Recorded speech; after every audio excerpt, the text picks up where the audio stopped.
It's the morning of the Super Bowl, so we're doing the responsible thing and starting with coffee and psychological damage. This past week gave us a perfect little case study in how chaos becomes a communication strategy.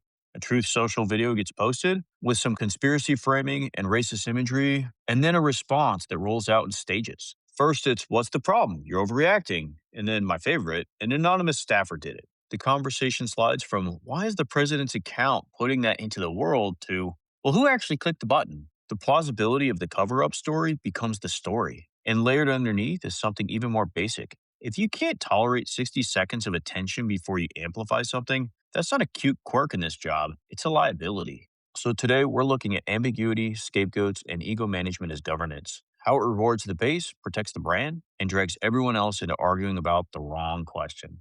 Welcome back to Shrink the Nation. Let's go.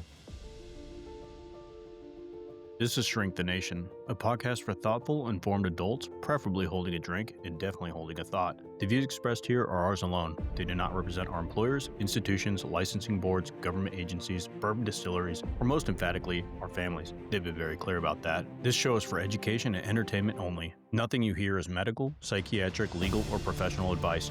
We're clinicians, not your clinicians. If something we say stirs you up, that's not a crisis, that's a journal entry, or an email sent politely. We're here to challenge ideas, not diagnose strangers on the internet. And if you are in real distress, please reach out to a professional who can actually help you. Hey, I'm David. I got my 20 plus here in the military. I'm a board certified psychiatrist, and today I am enjoying a nice iced coffee because, It's early. Robbie, because it's early, but also it's the Super Bowl, and I plan to use my alcohol credits a little bit later today when I need them as my beloved Patriots lose the Super Bowl. Weird fact, I went to see my physician the other day, and his assistant, as she was checking me in, said, "Do you still drink 3 to 5 times a week?" And I was quite shocked by that number because in my entire life, I have never drank 3 to 5 times a week. So I'm not sure where they got that number, but maybe they Well, listen to us and maybe they just kind of assume or something. I don't know. at least publicly, you not drink 3 to 5 times a week. I certainly do not drink 3 to 5 times a week. I think I drink typically once a week, and Yeah. it is for this.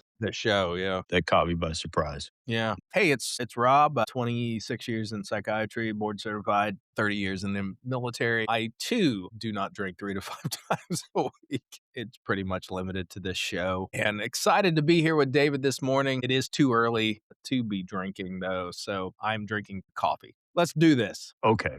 Well, since it is the weekend, and that means we were exposed to a full week of just interesting things, we should start with a video that was posted to, I think it was a Truth Social account. Yes. Okay, the Truth Social video, at the end of which there's some depictions of the Obamas, Barack and Michelle, as apes, and the chaos that ensued from that. Yeah, striking actually. In fact, the first notification that I received related to that, I thought it was a joke. I thought it was a made up. I thought nobody would be this blatant. Nobody would post something like this. Turns out it was real. I actually, in all honesty, though, I've not seen the video. I've not searched it out. I've read descriptions of it. And, ultimately, the initial defense that came out of the White House, I did find very on brand. Initially, it was very much aggressive and no apologies. I do feel deeply for the White House press secretary that she's got to run around cleaning up these kinds of messes, being the face for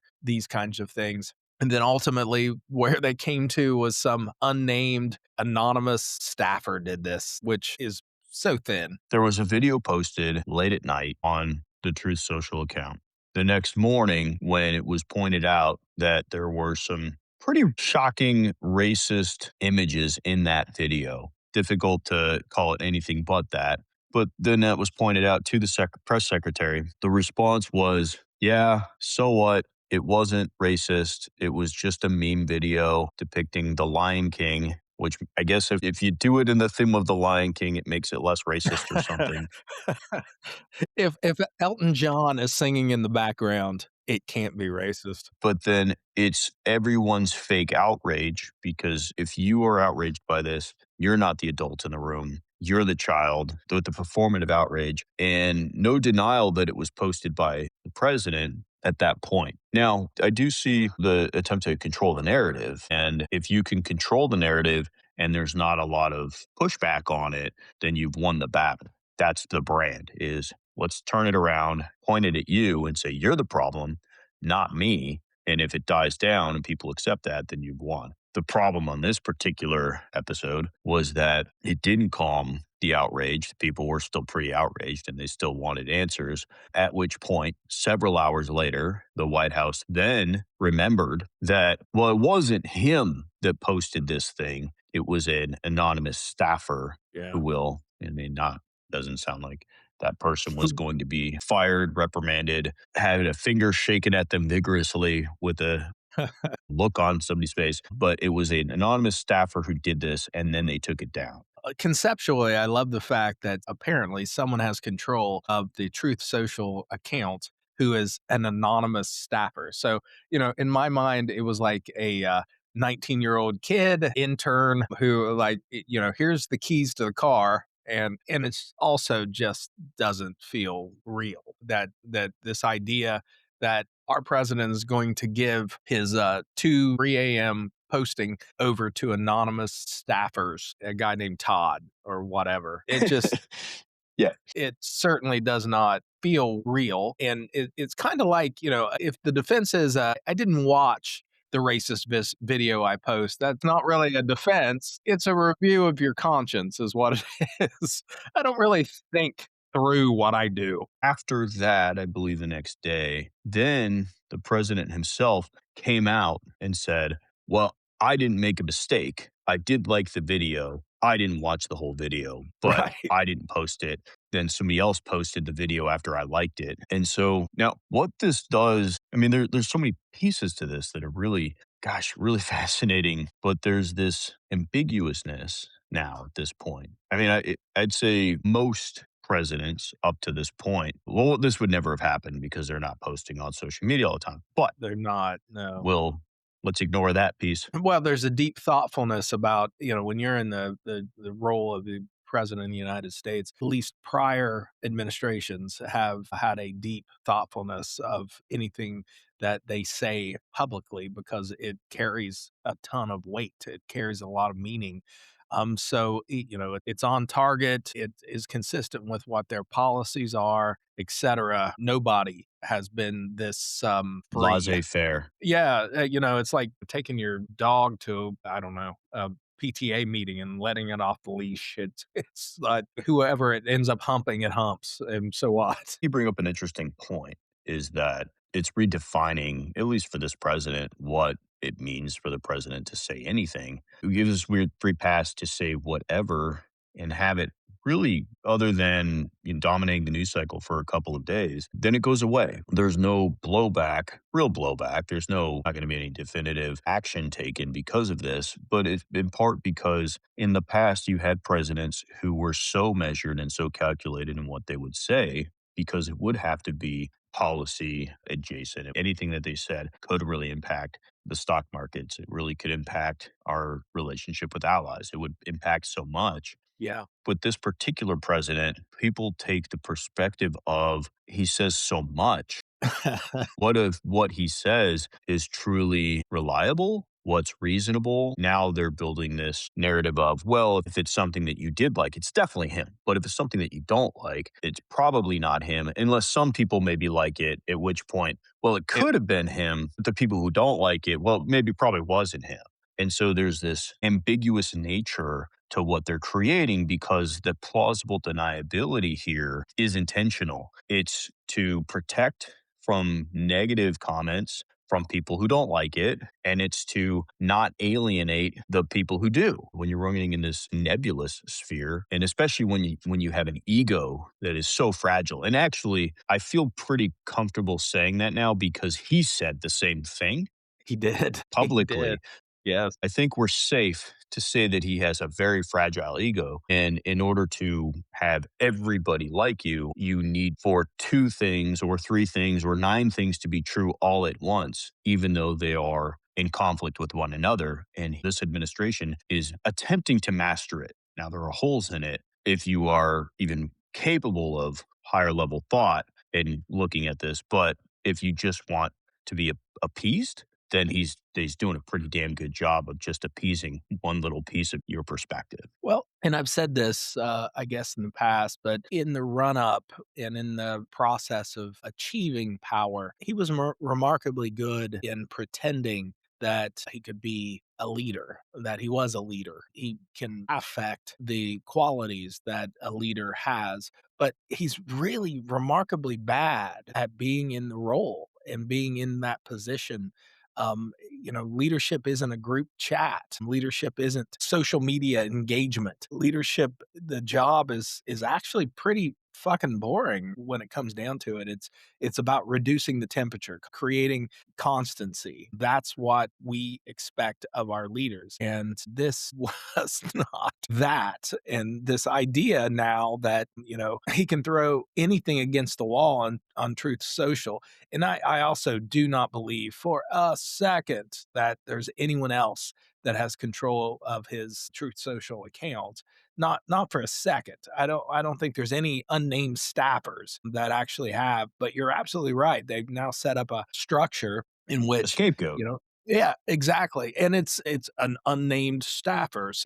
In prior administrations, if they would have made this claim that an unnamed staffer did something, they also would have actually, marched that unnamed staffer out, said his or her name, and fired them. This is the offending agent. We are doing away with this. That would have been the norm. And now just leaving it as an unnamed staffer with really no consequences is a significant deviation from the norms of being POTUS. It is a significant difference. The job is to reduce the temperature, not post things that spike engagement. That's not the job. And here we are from a group signaling standpoint psychologically. This is one of those examples where this is a dog whistle to a certain subset of the MAGA movement, engagement from a certain subset of our population that are racist. And this says, I'm with you with plausible deniability. There's a few holes, I suppose, in the staffer piece. Like a Freedom of Information Act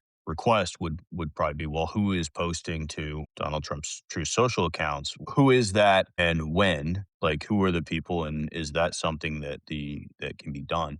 I don't know, to be honest. I have no idea what the federal law on that would be, but my guess would be that because the president is posting something. Since that's the frame in which so much of policy and the official line of the office of the president of the United States has become that this is how we communicate to the world, then yeah, absolutely. As a voting member of the United States, I deserve to know some unnamed staffer now can get on there and say, we're attacking Canada. That would be concerning. Even like if we set aside the fact that it's clearly bullshit and it was clearly posted by the president. If we set aside that, the downstream consequences that some unnamed staffer who does not apparently have the time or the inclination to watch a 60-second video from second 1 to second 60 can get in there, then it also says that an unnamed staffer who is that impulsive has access to the media with which this president communicates to the world. And it doesn't make sense. What's interesting to me on this is that the conversation, and this is likely intentional, but I would assume, I don't know, but it seems intentional that the conversation goes from why is the president posting racist things to more of, well, who posted the racist thing? This gets back to what I keep saying. There's this superpower that is present to distract from probably the more egregious thing by presenting something a little bit crazier at the back end of the sentence. So rather than us wondering the motive behind posting something so racist, we're now talking about, well, who posted it? Then we also have these other offshoots of what kind of administration allows an anonymous staffer to post something so impulsively. That's a great question, but not the big question, because the big question is still, why are there racist tropes on the president's social media. Yet we're still going to argue about the obvious sleight of hand that was happening after it was posted to say, well, it's not racist. Well, he didn't do it. Well, he did maybe like it, but he didn't do it, but he didn't watch it. We have this president now who apparently doesn't have the attention span to watch an entire video, a full 60 seconds, before he goes at a green light to be posted to Right. his through social. I watch my kids all day watch these videos on Yeah. whatever platform, YouTube, something, and they'll watch it for all of 30 seconds and then move on to the next thing. That's great, but they're not the president. And so They're not. this is really the big part of the conversation. The question is, and maybe should be stuck to, what message is being sent by posting a video? The racist images in the video were not the key point of the video. In fact, the rest of the video was a conspiracy theory video about how the election was stolen in 2020. Yes. Maybe that's what we should focus on, is why in 2026 is the current sitting president so stuck on an election that took place 6 years ago, at which point he sent a mob to attack the Capitol building, somehow escaped any kind of prosecution for that when a mob was planning to murder his vice president, who narrowly escaped. And then 4 years later, he was reelected. But he's still worried about. Maybe we should be talking about that. Why is he so stuck on this? Before I move on to that, what this whole thing reminds me of is when, several years ago when my kids were smaller, my nephews who are younger than my oldest son, when they did something wrong, they're at their house. We're not there at that moment, but when they did something wrong and they were called out on it, they would blame it on my son. There's a funny little story about how my younger nephew had like written all over the walls with crayons or something. And my sister went to him and was like, "Why did you do this?" And he's like, "I didn't do it. BB did it." This feels a lot like that. And then, It feels like when one of my kids was potty training, they were two something, and they were put in some big kid undies for the first time with their favorite character on it. And we thought, okay, this don't will mess these help up. not Yeah. have an accident. And so, they crept their pants. And so my wife says, did you poop your pants? And my kid looks up at her and goes, no, I didn't do it. She goes, are you sure? My You kid sure, goes, buddy? no, no, you did it. And my wife's like, "Wait, how?" Well, and the logic was pretty sound. The logic was, "Well, I love this character. You don't like this character, so why would I poop on this character? Right, You right, did it." right. I'm You attempted did to it. convince my wife that maybe she had pooped the pants instead. That's what it reminds me of. Well, it's child logic. Yeah, It is. but it works. It always does, and it changes the focus. I mean, Like, maybe my wife did poop my kid's pants. You don't know. I mean, she maybe, didn't like that. She didn't like the character. It was maybe. just, my kiddo did, Well, but I wouldn't put it past your spouse, your beloved spouse. Maybe she did that just to cause trouble. I think yeah. maybe. Well, and that's, I guess that was my point. It was that what ended up happening from a very childlike stance when my nephews would do this, it changed the conversation. The conversation shifted, and it was no longer about the act. It was about The that audacity of the lie, it was the audacity of the lie. Yeah, yeah. plausibility of the story becomes the story. Yes. It's wonderful distraction. Yep. We forget that he posted a racist video, and now we're focused on some unnamed staffer.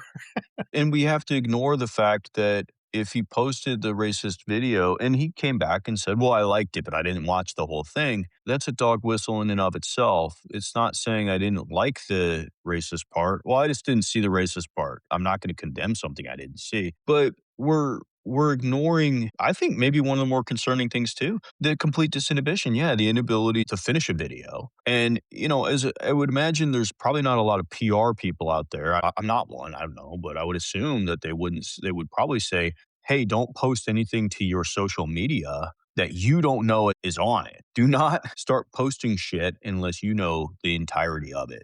If You it's a would minute think. long video, then Stick around for the last 30 seconds there, Haas, and make sure that before you put it up, that it's something that you're willing to defend. Well, there's a responsibility issue when you're the president of the United States. When you seek this job and you take this job, there's a responsibility issue in which everything you say is being scrutinized. Everything you say is utilized by our allies and our enemies as information about the leanings of the United States. And if you can't invest the 60 seconds that's required to watch an entire video, then you don't post it. You just don't. So there is a certain disinhibition, a certain impulsivity. Let's even believe that did not read or watch through the whole thing. But what we see is that first section, that first few seconds that could hold his attention was ego syntonic. It made him feel good, and that was enough to like, post, or share, or whatever happens on True Social. I'm not on True Social, so I don't know. That's what's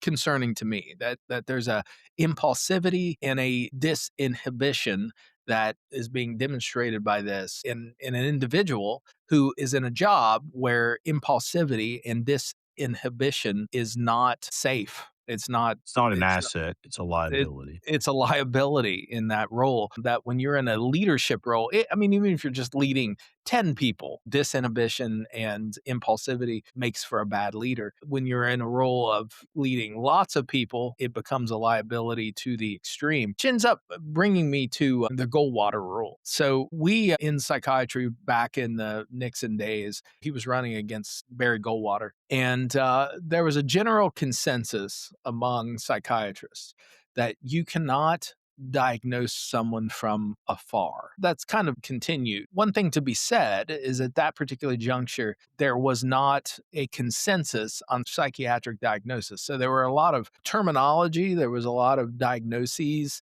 like egomaniac and things like that our tens of listeners absolutely know the terms. They're not diagnostic. They're not a disorder. The problem there at that time was that there was no general consistent terminology for psychiatric diagnosis. And the fear was, under the Goldwater rule, was that anybody who says, hey, I'm a psychiatrist and I believe this person is an egomaniac with Oedipal complex, anyone could say that. The fear was that it would demean the field, that as a psychiatrist, that kind of off the cuff statements that were not backed by anything, by an actual clinical interview, would demean all of psychiatry. So there's been a general rule that you don't make diagnoses from afar. So we're not even attempting to make diagnoses from afar, but there is a difference now that there is a DSM, a diagnostic and statistical manual, that sets the criteria for certain things that we follow near religiously. It's often referenced as the Bible of psychiatry, but there are criteria. And the difference now versus then is that we do have this DSM. We all accept it. This is how we make our diagnoses. This is how we identify criteria for diagnoses. And, in psychiatry, we don't really have imaging studies. We don't have labs. We have observation, and we don't really diagnose illness. We diagnose syndrome. And syndrome is a collection of symptoms, not a specific. If you have pneumonia, well, you go in, there's an imaging study, you look at the chest x-ray, there's a way to confirm it, boom, here we have a pneumonia. But in psychiatry, it's just a collection of symptoms. And when people come to us, they report these symptoms. We observe them as we're talking with them. If they hit enough of the criteria, then we make those diagnoses. So in dancing around the narcissism that we are seeing, we're still living by the Goldwater rule. And you and I are not making a diagnosis, but we are certainly have access to plenty of observable evidence to point out these criteria. Yeah, absolutely. I think though what would be what's interesting on that is that, and would be true in the past, is that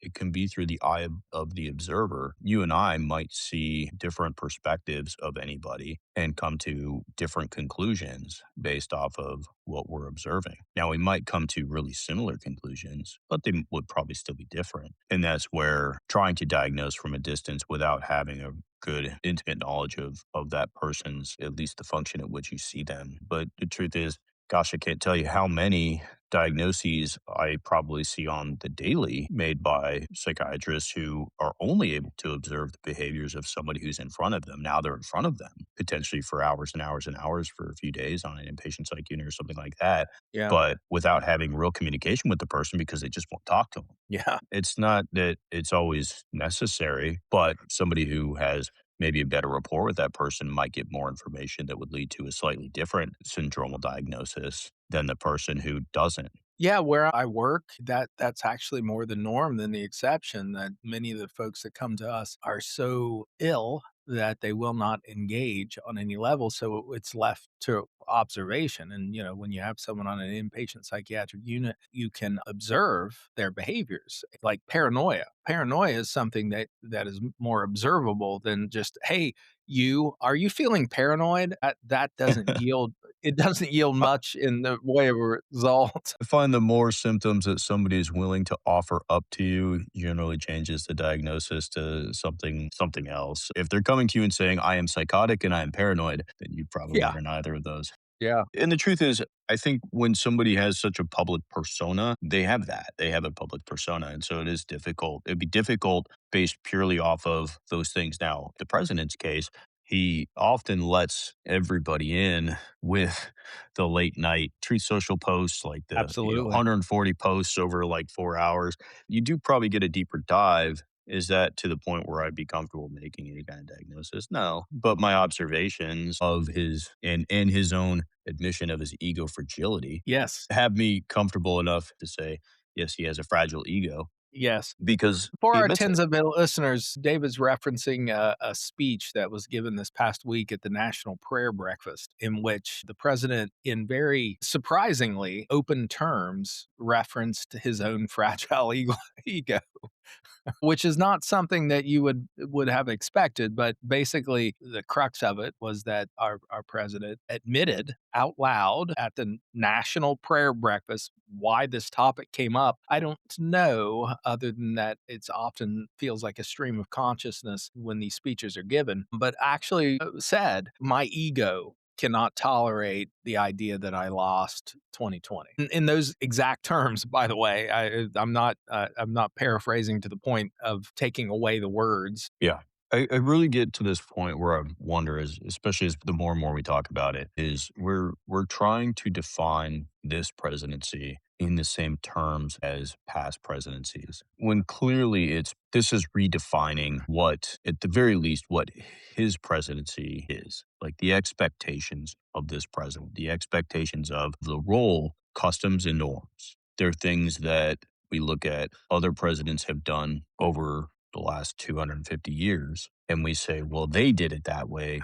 Therefore, he should too. But he isn't. And so we are outraged at the changing of the norms. I guess the question is, do we expect more of this in the future from other presidents? Or do we expect that the American people will continue to elect people in the future who will abide by the norms of the past? Like, is this going to put a sour taste in the mouth of the American voter to not want this level of chaos in the White House? My hope is that we will return to normalcy. That would be my hope. That if this sets a precedence moving forward, the level of chaos that is created by this style is too much for a nation of our size, with our power, and with our connections around the world. An interesting little thing that I read this week was talking about how China, who, is a near peer, really very close near peer. They have economic power, they have a increasing military power, but it's really not to our level, their military power. In fact, China is trying to fully mechanize their military by 2050. That's their goal for our tens of listeners. We're already fully there. There's not an equity between our military power and theirs at this time. In a nation such as ours that does wield the kind of influence and power that we wield, it is a requirement that our leader, that commander in chief of this nation, is consistent and quiet. I mean, that's what's required, a certain stillness, because we wield so much power, and every word that comes out of the White House has resonance to our allies. And the difference between us and China at this point is also that we have allies, and China has zero. North Korea, maybe, I suppose. Russia to some extent, but they only have one treaty ally, right? And that's They have one treaty allies, which is North Korea, and that's a protective thing. We will come to your defense. I guess to a lesser extent, maybe Pakistan too, because China and India have fraught a beef. relationship. Yeah, they have beef. Yeah, China is like the suave coworker with your allies at work when they're coming into work and they're like, "Oh, my husband's been really terrible these last few weeks." And the suave coworker's like, "Let me listen to it." China's gonna be fucking our allies pretty soon, yeah, is yeah, what's no gonna doubt, happen. no doubt. We're just pushing our allies away. We're just pushing them Yeah, towards them, saying, we are entirely. and what's upsetting is that China is probably gonna get a version of our allies that we never got. Our Yeah, allies are gonna be doing stuff just to get back at us. They're gonna be like, wait till France, yeah, when the rules come off for France. oh Just my wait. gosh, yeah. There's gonna be no tariffs, back and forth. They're gonna be just free flowing, doing whatever they want. It's menage a It's gonna be trois. ugly. It's gonna be It's awful, yeah. it's China gonna be China's nuts. loving it. They're loving it. They're getting And our y allies every way that we never had them. exactly. Yeah, that we had 80 years of missionary, and they're 80 years with the lights off, under the covers, only exactly. on Saturday. Only on Saturday, China's getting they're our allies however they want. it's anal, it's Everything. everything we never got, China's Yep. getting, but China's gonna have France, they're gonna have England, they're gonna have Italy, they're gonna be doing all sorts of shit, and then we you are gonna be the lonely incel incel. United States sitting in our mom's basement, Mhm. angry that none of our allies wanna fuck us anymore. Because we're being bad to our allies, yeah. We are We're definitely pushing our being bad. allies away. We're definitely being bad to our allies. And, from a military perspective, we have spent 80 years developing these relationships and deepening these relationships. From a military standpoint, in many, many ways, the military is so much more moderate than our political structure because the military does not think in terms of who likes me. They think in terms of what do we need to do in order to protect the nation and protect the world, because protecting the world means protecting the nation, and it's a heartbreaker. I mean, it really it feels almost like a breakup to me after this many years of developing these intense relationships in which these individuals went to war with us. Trump and Greenland and the Dutch. The Dutch lost more soldiers per capita than we did in Afghanistan. They were there. They fought with us. They were next to us. They died. It feels like dishonor, and I'm telling you, to those of us who spent a lifetime in the military, dishonor. There's nothing worse. I'd rather die than be dishonorable, and this feels like dishonor. That's the thing that I guess I have such a hard time articulating as to what is so morally offensive to me about this, and it's the dishonor that the policies that we currently are pursuing. It forces our military to be dishonorable. And here's the problem: once you drop a couple of drops of dishonor, into an honorable system, it taints the entire system. And the military has always existed. I shouldn't say always, but certainly in the last 80 years, it has existed. It's an honor system. It's a system built on honor. And when dishonor enters the system, I don't think we're going to be happy with the result. I don't think we're going to feel good about it. There's a lot of power that lives in the United States military, and we need it to be honorable. And when we give it that crack to be dishonorable, it's dangerous. Yeah. So, what being the leader of the United States entails is a level of restraint, consistency, planned communication that we have always seen from every prior president. And we don't see that now. Even getting in front of the National Prayer Breakfast audience and admitting that your ego is driving you is dangerous to the nation. I mean, our allies, our enemies do understand that ego has to be considered in their engagements with us. And prior to now, before to now, it just was not that way. That wasn't a thing they had to consider. That they approached us in a different way. And ego, for lots of reasons, and it's not to say that prior presidents didn't have ego issues. They did. I mean, the idea of becoming the president of the United States, you have to be driven in a certain way, and there's certain liabilities that come with that. But the norm was to create a structure that insulates your ego from the governance of the United States. And that has completely dissolved. Between the ego and the governance, there are no safety nets any longer. And it's concerning. I want to caveat because everything that you're saying is true if, and I got to throw the if in there, if the United States is going to be the center of the geopolitical economical world, then everything you're saying is absolutely true. And for the last 80 years, that has been true. And that was true by design, that Yes. the United States would be consistent. It would be a benevolent, controlling peace that kept the world stable. So everything you're saying is true if you're trying to live in that particular worldview. But what we're seeing now and what we've seen over the last year and 2 weeks, 3 weeks, is that this particular administration does not believe in that worldview. Yes. And everything that you're saying is not necessary if you are not trying to maintain that worldview. The Project 2025, their perspective was to break those norms. It was to change that piece because their perspective was that the last 80 plus years of these United States and our function in the world, in this particular president believed that we were the suckers of Europe, that we were being taken advantage of. Now, I think if you sit on either side, I guess you can make your arguments. What they saw as us doling out money to maintain that stability, they felt like that was an abuse from Europe. We were suckers.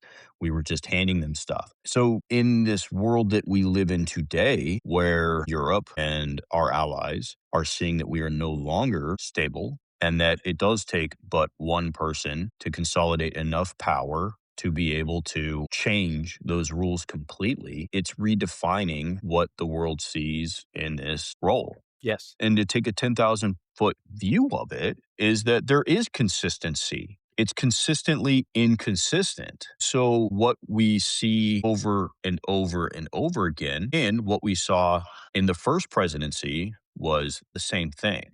The difference was that there were people in position to rein in that inconsistency and to create a false consistency to allow these things to occur still. But now, seeing that that was holding back Donald Trump in his first term, they have instead came up with a way to make sure that he could just be him, which is consistently inconsistent. He will say odd things on Truth Social. He will go on 100 plus post rants in the middle of the night when most of us are sleeping. He will come up with tariffs and then take them away and then put them back and then take them away and then put them back. It is very consistent. It's very consistent with him. It's just inconsistent in the process, but it always comes back to the same thing. So you're right. In order to be stable, in order to be what we were, we need the stability. But in order to be what he wants is for people to ignore. That's the magic of being consistently inconsistent,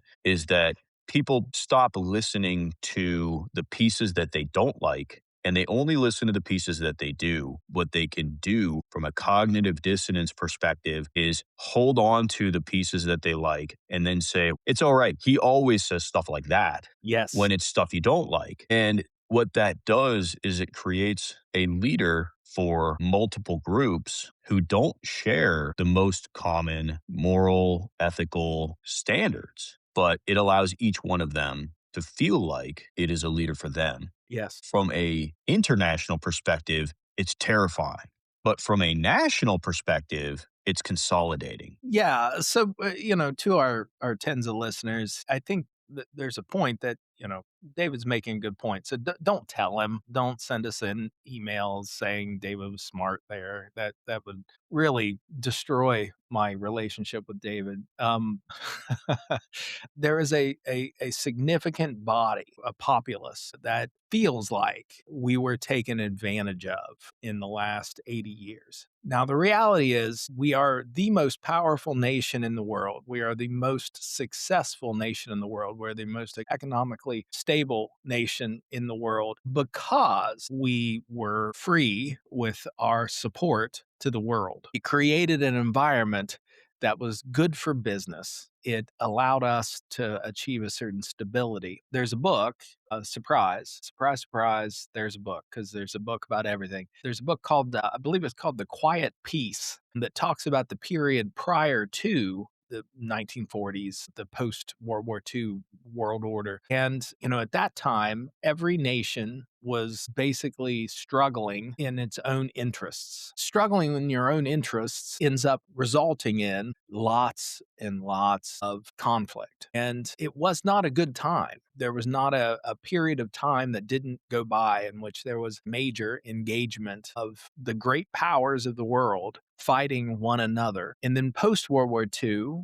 we consolidated. And in that consolidation, there was a complete prohibition on the great powers of the world fighting one another. That no longer was an option in order to stay in that world order. And what we're seeing right now is this disintegration of that world order back to what it was. And this idea that we're going to save money, that, America first, which, in the last 80 years, a reasonable individual can look at it and say it was always America first because every dime we spent came back to us times 10. But this America first, we're going to invest in our country as if prior to we weren't investing in our country. But that America first perspective is similar, I suppose, to, psychologically, it's similar to an individual who makes all their decisions based on what their immediate needs are, wants are, and find me a happy person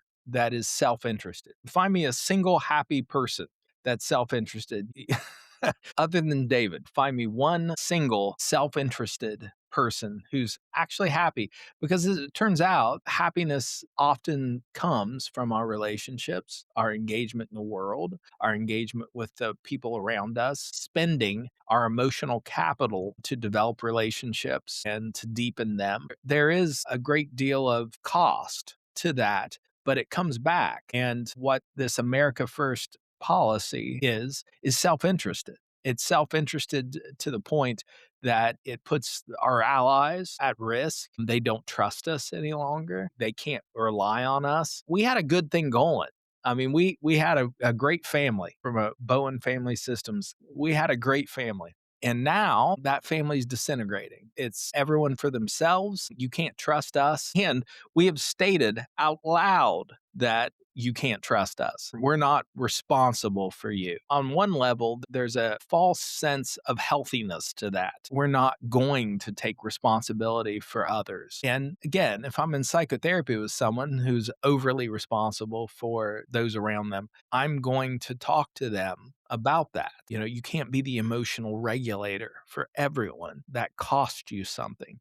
But there is a healthy balance. There's a balance, and we have maintained that balance for a very long time. And here we are destroying the balance. And my argument would be the balance has been destroyed because we now have a leader whose ego is so fragile, who requires so much attention, so much adoration that it can't be balanced. Everything has to be about him, and that's scary. It's fucking scary. Yes, it is fucking scary. But the motivation, so this is, I think, where it maybe gets, there's a piece that needs to be spoken about. The motivation behind the change is, I think, originates from the desire to change the last 80 years to be something closer to what it was before that, where there is a more nationalist self interest being attended to. But there's a flaw in that thinking, and not from I disagree with national, whatever. It's neither here nor there. The flaw was that in order to change what had been set as the norm for 80 years requires somebody who is willing to change it, Mhm. somebody who is willing to come in and blow up 80 years of progress towards a more international, friendly, corroborating world. And in order to do that, power needed to be placed upon one person. And they found that the one person in politics who could get away with saying and doing anything, because we've never seen that before No. in the United States, who could even say, I could stand on Fifth Avenue and shoot somebody and you would still vote for me. Yes. That would have been political suicide for anybody else. But for one person, that seems to be a drawing point to be able to say anything and have it not turn off the populace. The one flaw in the plan, because I don't think this is Donald Trump's plan to blow up 80 years of norm. I don't think that's his plan. The plan appeared to come from the Heritage Foundation and Project 2025 was to change all of these things. Now, the truth is they've been doing this every year for forever. They've wanted this change. This is a Christian nationalism perspective. But what they found was somebody who was able to do it because Congress is terrified of Donald Trump. He is Teflon Don.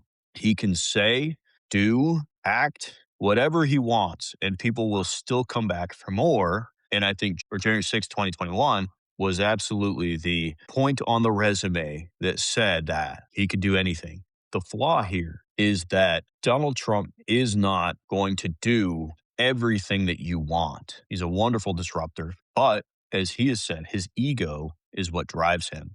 Yes. And the issue comes in when your own perceived enemies, which would be Russia, China. So when you have other authoritarian leaders who are propping up his ego, he likes it. When you Loves it. have other non authoritarian leaders who are not propping up his ego, he does not like it. And so he's going to do what he does. And it's not going to be to your plan. It might help your plan, sort of, but it's also going to blow up spectacularly in your face if you believe that you will control him better than a KGB trained operative. If you think you can control him better than somebody who is willing to shamelessly stroke his ego, Yes. you're kidding yourself. And that, I think, is the big flaw, was that you found a high powered pawn, possibly the most powerful pawn you've ever experienced,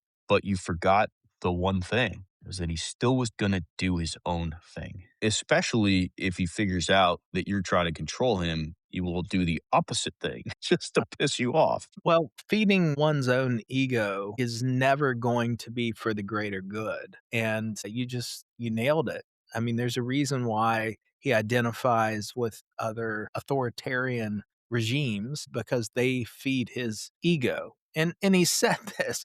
He said it so many times. He's actually made reference to 1930s Germany that he wished the generals would do what he said. Democracy is not ego driven. That's the crux of it, is that in order to be the leader of a democracy, you have to have a ego that can tolerate dissension and argument, disagreement. You've got to have that. And we are currently in an environment that this president does not have that. He doesn't have the ego integrity to deal with dissension. That's a core foundational thing about democracy. Not just a lack of ego integrity, it is still a desire to be independent in one's own thinking. Mhm. There probably are, but there's not a lot of monster movies written where the monster was created and then the monster didn't turn on the creator. Because once you've created power, power starts to drive the ship more. And so you've built up the ego, and then that person says, I like this to be in control. And when somebody says, hey, stop it, and tries to rein them in, they go, no, and they crush them too, but they crush everything in their path as well. It just reminds me of any monster movie Well, in that way. Created monster. we're living a horror movie, everyone. We're living a Greek tragedy, or, well, I hope it doesn't turn to tragedy. It's getting close. It's getting close to a Greek tragedy. Well, it's only tragedy if you don't like the United States being the economic superior country on the planet. That's not going to hold. We were the economic superior country because we Right. created stability. Right. It only becomes tragedy if that's the worldview that you take of, well, that was a good thing. If you don't think that was a good thing, then this is great. This is a great way to go because that's the direction it's flowing in. You know, ironically, China is going to, at least on the trajectory we're currently on, they're going to supplant us largely because whether you agree with the Chinese political perspective and their approach, they are consistent, they are stable. And we are at this moment and for the next 2.5, 3 years, I guess, years, we're unpredictable. And the necessary thing for business is predictability. Predictability is required. And at least China's predictable. You may not agree with them, but they're predictable as fuck. They're rock solid that this is their stance. And ours, and I think our tens of listeners can identify with that 2 a.m. wake up. It is very human for us to wake up in the middle of the night and the weight of the world, problems, the anxieties, the fears seem so much more oppressive for our tens of listeners or you and I. What we don't have is a way, Truth Social, to basically communicate our fears to the world. And we're not in a position in which, as this is the crux of it, that as president, you are no longer a person. You're an institution. You're something different. And what we're seeing is that all the bulwarks, all the walls that have always guided or contained the personality of the president have dissolved. So we get the middle of the night angst that Donald Trump experiences. And then it becomes policy. The next day, like I cannot even imagine being the press secretary for Donald Trump. Can't even I imagine think you could. I think you could. I mean, just imagine being the guy that drives the honey wagon around a it. base in Afghanistan. Your only job, Sucking up the shit. yeah, that's it. Just remove the shit and move on. Make everyone's happy. Well, every morning I imagine that poor press secretary whose name I can't recall, but I'm sure she wakes up in a panic every fucking morning looking No, at no, I don't. Here's why. Because when I was a young sailor, we had this commander who was just an egomaniac, and he was one of these guys who would top anything that anybody else said. And at first, it was annoying and it started to affect morale. But what I noticed that people started to do was they turned it into a game. They had fun with it. And then maybe that's where she's at now. Maybe she just has fun with it. Like, what can I get away with? Because what you would do then is see what you could get him to top. And the answer was anything.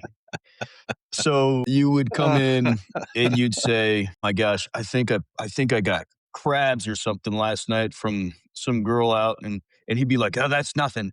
This it's one time, I got super crabs. this one time, I got syphilis from." Right. I got syphilis, crabs, and gonorrhea same night, all at once. Yeah. Yeah, yeah. Yeah, he would top the most ridiculous things, and then you could sit back and so maybe that's what she's doing. I'm guessing that's what she's doing. I speculate no. Speculate that I speculate no. She's gotta have fun. She's gotta be doing the, "No, you pooped my pants" defense, which I think is what I think she's probably having to get like, what can I get away with today? I mean, she seems to enjoy sparring with the press. Now, they did bring in a lot of friendly people so that it's not Yeah. like completely disheartening, but I think she's got to have some fun with that, right? Like, imagine if your whole job was to spin the craziest shit you've ever heard into your fault. Like, it's not a problem. I don't know why you think that's an issue. That could be enjoyable for a while I'm going to assume if you know there's no repercussion for it, because there right, isn't, right, right? right, Because right. it would be one thing if she was held accountable for anything, but And she's she's not, and so I think she's probably having a good time. Honestly, she's probably like, "I love my job." I think I disagree because I think most people are bound by a certain morality. They want to be internally consistent. Yeah, I agree most people, but I don't think that applies to the person who has done a lovely job at the opposite of what you just said. Well, but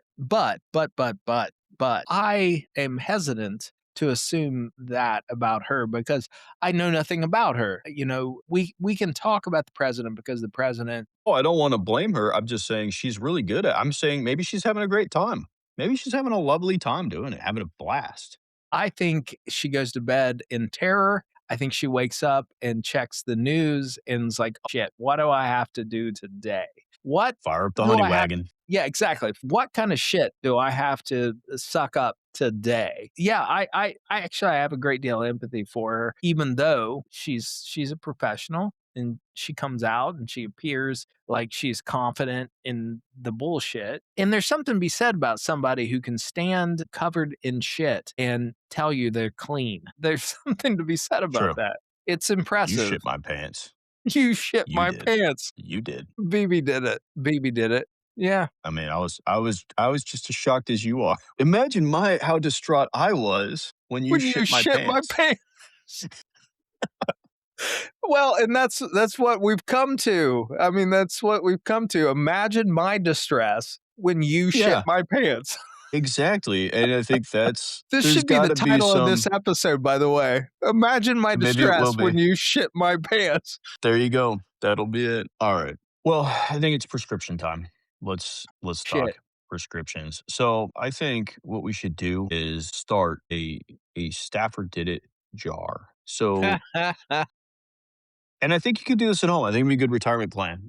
Whenever you hear that an anonymous staffer did something after outrage has been reached a peak at which something needs to be walked back, go on and stick $1 in that jar. And I think by the end of this 3-year term, you're gonna be pretty happy with the results. Would have a lot of dollars. Yeah, so the White House must stop using ambiguity as intimidation. If you can't guarantee you're governing by threat, and that's not leadership. That's a haunted house operated by the federal letterhead. I say no more. Well, thank you so much to everybody who has stuck around. Go ahead and smash that subscribe. Probably not many. We ranged far afield this time. We do what we want. It's our show. So if you don't like it, then write us a message and tell us what we need to fix, and we'll do our best. So Absolutely, we will, and you know, these early morning recordings, sans bourbon, they end up being a little more intellectual than the alternative. I know we need to really dumb down these Yeah. prefrontal cortices, but yeah, whatever. We got a football game later today that I'm going to Yes. watch and probably be disappointed in the result. Well, I will expect the result to be that the Seahawks win it, the Patriots lose. I love the Patriots. They are a great team. The Seahawks are an amazing team. Big fan of the fluffer nutter, aren't you? And I love a fluffer nutter. All right, all right. They're a good team. People don't like them, but I love having Mike Vrabel back Nah, I totally and they're Josh all McDaniels. They're douchebags. No. I want Well, I I want mean, I the want entire league is douchebags. I want them to lose. They will lose. They're gonna lose this game. I think they will. No, they will because Seattle is a much better team. Now, if they win it, I'll be ecstatic, Yeah. but I don't think they're gonna win. Here's the weirdness of Seattle being a better football team. There's a cognitive dissonance that exists in imagining Seattle as being a good team. To me, Well, I watch a lot of football. I listen to a lot of football talk, and I don't like to listen to people who talk about multiple sports. I give a fuck what yeah, they think because they don't pay attention. I listen to people who only his talk about neighbors, football. his Yeah, my neighbors. neighbors only talk about football. I don't Yeah, do that much anymore because somebody ruined it for me. yeah, I Some did that. asshole I talk did that, some asshole. folks. As it turns out, if you spend, a year in a combat zone, it changes your perspective on the relevance of football. It's just not. What's relevant is when you go out and you get shot at and you get blown up. That's relevant. And then every time a football team references going to war, combat, it just pisses you off. Yeah, I don't hear that too often, but It's to annoying. me, it's actually the chess match that is football, and that's what I like about Yeah. it, is that Fuck those guys. I like that a really good defensive team will win the Super Bowl this year for sure. I served with a bunch of kids that were getting paid pretty much the minimum wage, and they were in harm's way. They were getting shot at. They were getting blown up. Fuck those guys. Anyone who wants to make it seem grandiose to play a fucking game, fuck those guys. It's purely entertainment. It's 100%. NFL is a way to get truck, beer, and Viagra commercials in front of your eyes. No doubt. The Viagra commercials are killing me lately, by the way. The game is irrelevant to the vast majority of people. I like the chess match. That's where I'm at. And the truth is, if the Patriots win or lose, I give a shit. All Like right. I'm happy. I would love that they win, but they probably won't because the Seahawks are just that good. Yep, put your But if they nonsense win, in I a would love it. fucking dress, slap some makeup on your stuff. Fine. Fair enough. If you put lipstick on a pig, fine, fine. Still a pig. I still wouldn't fuck the pig. If you turn the lights out, you might. Well, that's what we've done for the last 80 years. Turn the lights That's off, right. do it missionary style. Yep. All right. Well, All right. again, thank All you. right, buddy. It's always a pleasure. Hey, tens of listeners. We really do appreciate the fact that somebody listens to us. It's pretty goddamn amazing. Do the likes, send it to your friends. All right. We're going to cue up that music and we are out.